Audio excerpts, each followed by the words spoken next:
سلام دوستای عزیز. در قسمت اول شما رو با بخش‌هایی از قلعه گوتورف آشنا کردم.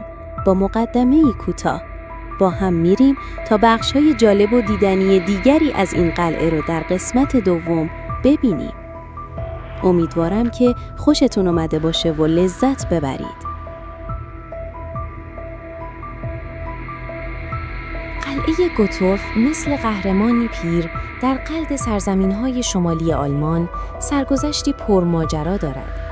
چند قرن پیش بر سرزمین شلزویگ هولشتاین میان رودها و دشت‌های مه‌آلود شاهزاده‌ای از خاندان دوک‌های شلزویگ تصمیم گرفت خانه‌ای بنا کند که نه فقط پناهگاه او بلکه نماد قدرت و شوکت خاندانش باشد. این شد که نخستین بنای قلعه گوتورف در سده 12 سر برآورد.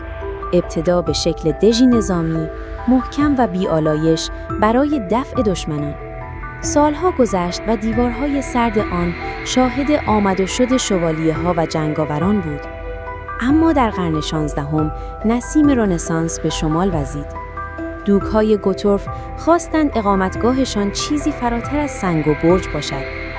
قصری آراسته با تالارهای پرنور، باغ‌های هندسی و سالن‌هایی پر از آثار هنری.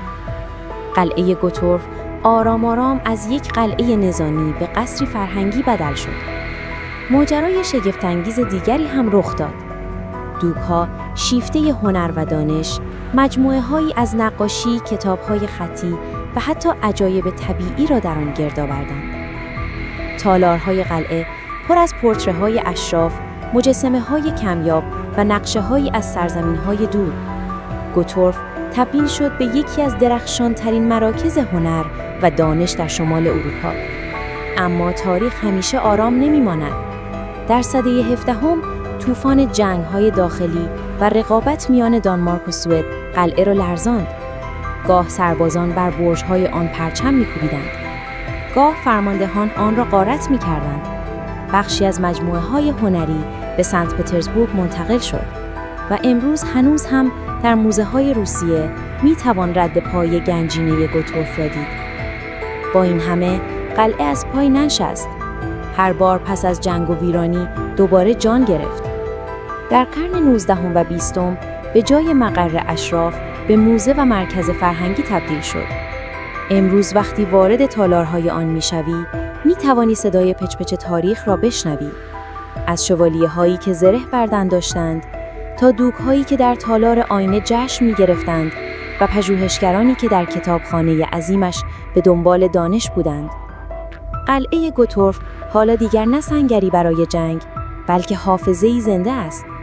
داستانی از 1000 سال دگرگونی که همچنان با شکوه و صلابت بر سر جای خود ایستاده و به هر مسافری میگوید من شاهد روزگاران بسیار بودم و هنوز هم رازهایی در دل دارم.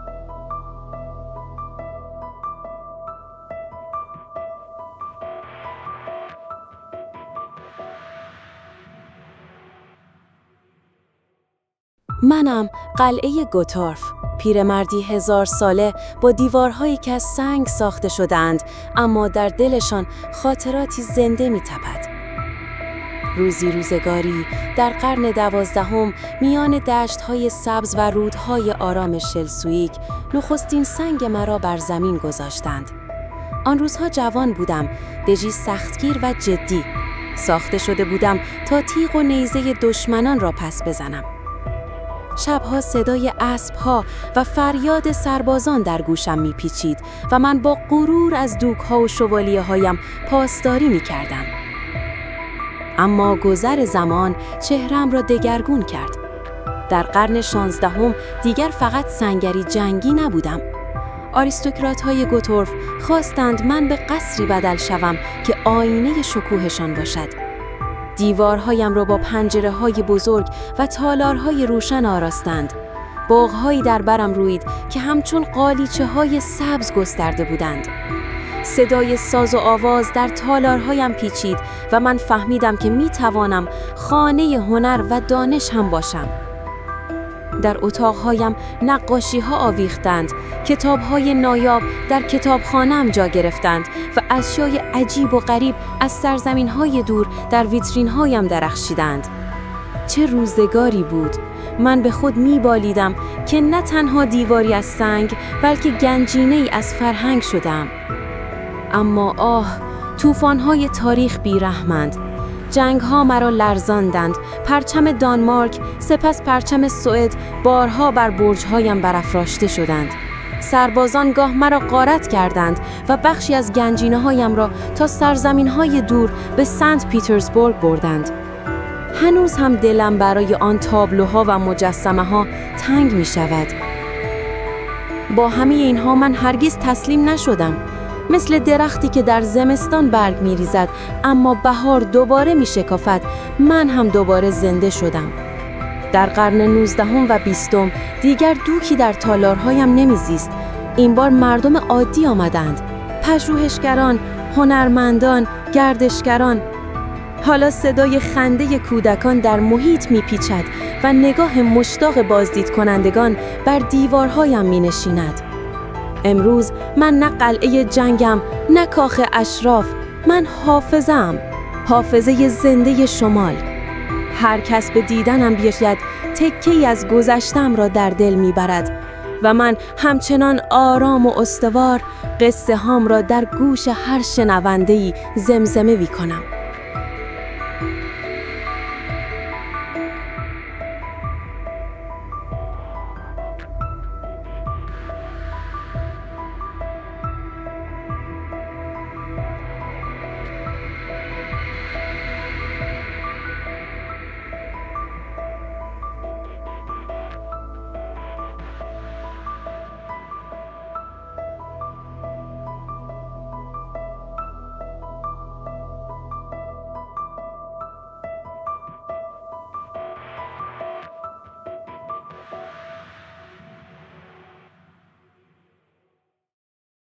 در یک صبح مه‌آلود از روی پلی باریک عبور می‌کنی و وارد قلعه گوتروف می‌شوی. دیوارهای بلند و دروازه سنگیش مثل نگهبانانی خاموش از تو استقبال می‌کنند. همین که پا روی سنگ فرش تالار اصلی می‌گذاری، صدای گام‌هایت در فضای طاقدار می‌پیچد. گویی خود تاریخ با تو هم قدم شده است. قدم‌هایت تو را به تالارهای با شکوه باروک میبرند. در آنجا دوک‌ها و شاهزادگان با لباسهای فاخر از قاب‌های طلایی به تو نگاه میکنند. سقف‌های بلند و نقاشی‌های عظیم داستان ضیافت‌ها، قدرت و جاه طلبی اشراف را در گوشت زمزمه میکنند. نور کمرنگی از پنجره‌ها میتابد و لحظه‌ای خیال میکنی در میان مهمادی با شمع‌های روشن ایستاده‌ای. راحت را ادامه می‌دهی و ناگهان جهان رنگ‌ها تغییر می‌کند. حالا در موزه هنر ایستاده‌ای، جایی که نقاشان آلمانی، دانمارکی و هلندی قرن‌ها پیش زندگی روزمره، دریاهای طوفانی و چهره‌های آرام را روی بوم ثبت کردند. اینجا هر تابلو مثل دریچه‌ای به دنیای دیگر است و تو بی اختیار در میانشان سفر می‌کنی. اما قلعه تنها به هنر اشراف و نقاشان بسنده نمی‌کند. در اعماقش گذشته بسیار دورتر پنهان است. در موزه باستانشناسی ناگهان روبروی مومیایی‌های مرداب می‌ایستی. صورت‌های آرام، پوست و موهایی که هزاران سال دست نخورده ماندند، گویی از خوابی عمیق تو را تماشا می‌کنند. ابزارهای سنگی، زیورآلات برنزی و اشیای کوچک باستانی اطرافشان چیده شدند و داستان انسان‌هایی را باز می‌گویند که پیش از قلعه در این سرزمین زندگی می‌کردند. وقتی دوباره به بیرون قدم می‌گذاری، باغ باروک در برابر چشمانت گسترده می‌شود. راهروهای سبز، فواره‌های رقصان و مجسمه‌هایی که در سکوت ایستادند تو را در هندسه‌ای کامل میان طبیعت هدایت می‌کنند. در قلب این باغ بنای شگفت‌انگیزی انتظار می‌کشد. گلوب گوتروف، کره عظیم که در قرن 17 ساخته شده. اگر والدش شوی، ناگهان در دل جهان قرار می‌گیری. بیرونش نقشه زمین را نشان می‌دهد و درونش آسمانی پرستاره را. اینجا مرز میان علم و خیال محو می‌شود و احساس می‌کنی خودت محور جهان شده‌ای. سرانجام وقتی از قلعه بیرون میایی و پل را دوباره پشت سر می‌گذاری، همه چیز آرام می‌شود. قلعه مثل خوابی شیرین در پشت سرت فرو می‌رود، اما در ذهن و قلبت هنوز زمزمه تالارها، رنگ نقاشی‌ها و سکوت مرداب‌ها باقی مانده است.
که اومدیم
در پایان بازدید می توانید یادگاری زیبایی از خود در قلعه به جا بگذارید. با استفاده از کاغذهای پلاستیکی مخصوص، تصویری از چهره‌تان را در آینه ترسیم کنید و با هنر دست خود نقاشی نمایید. سپس اثر خود را در تابلوی ویژه نگهداری تصاویر بچسبانید تا خاطره‌ای ماندگار از حضورتان ثبت شود.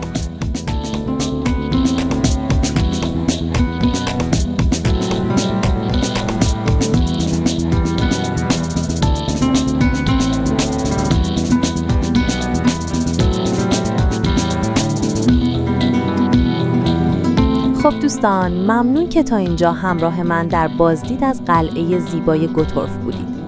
امیدوارم از این سفر تاریخی لذت برده باشید. اگه این ویدیو براتون جالب بود، یادتون نره لایک کنید و برای حمایت از من کانال رو سابسکرایب کنید تا ویدیوهای بعدی رو هم از دست ندید. زنگوله رو هم فعال کنید تا اولین نفری باشید که از سفرهای بعدی با خبر میشه. تا دیدار بعدی، خداحافظ.